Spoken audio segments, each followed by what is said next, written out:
مرد اگر طاقت کو انصاف میں بدل دے اور عورت نرمی کو صبر میں، تو گھر سکون سے بھر جاتا ہے۔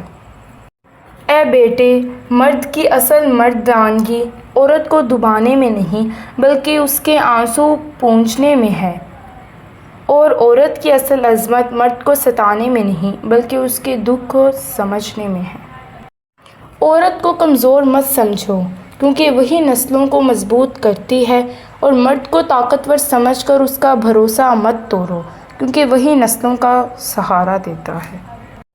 مرد کو عورت کی دعا سے طاقت ملتی ہے، اور عورت کو مرد کی ذمہ داری سے سکون ملتا ہے۔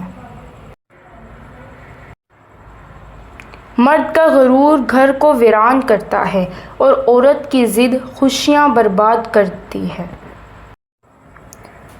عورت کو حسن پر نہ پرکھو، کیونکہ حسن چند دن کا ہے، اصل پہچان اس کی وفا اور حیا ہے۔ مرد کو دولت پر نہ پرکھو، اصل پہچان اس کی دیانت ہے۔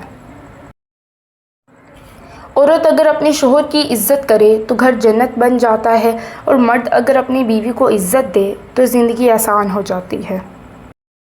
عورت کی حیا اس کا اصل زیور ہے، اور مرد کی دیانت اس کا اصل دولت۔ عورت کا دل نازک ہے، اسے سخت الفاظ سے نہ توڑو۔ مرد کا وقار قیمتی ہے، اسے جھوٹ اور بدگمانی سے نہ گراؤ۔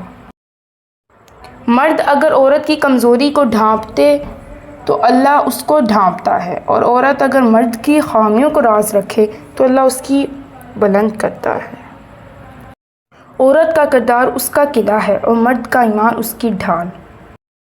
عورت کا سکون تب ہے جب وہ اپنے مرد پر بھروسہ کرے، اور مرد کا سکون تب ہے جب وہ اپنی عورت کو عزت دے۔ عورت کی دعا آسمان تک جاتی ہے، اور مرد کی محنت زمین پر برکت ڈالتی ہے۔ عورت اگر اپنی وفا کو قائم رکھے تو وہ اصل عورت ہے، اور مرد اگر اپنے وعدے پورے کرے تو وہ اصل مرد ہے۔ عورت کی زبان اگر نرم ہو تو گھر جنت بن جاتا ہے، اور مرد کا غصہ اگر قابو میں ہو تو اس کی عزت بڑھ جاتی ہے۔ مرد کو عورت کے بغیر سکون نہیں، اور عورت کو مرد کے بغیر سہارا نہیں، لیکن اصل سکون اور سہارا تب ہے جب دونوں اللہ کے حکم کے مطابق ایک دوسرے کو عزت دیں۔ مرد کی طاقت اس کی برداشت ہے، اور عورت کی طاقت اس کا صبر۔ عورت اگر حیا اور وفا کو چھوڑ دے تو عزت ختم ہو جاتی ہے، اور مرد اگر انصاف اور دیانت کو چھوڑ دے تو وقار ختم ہو جاتا ہے۔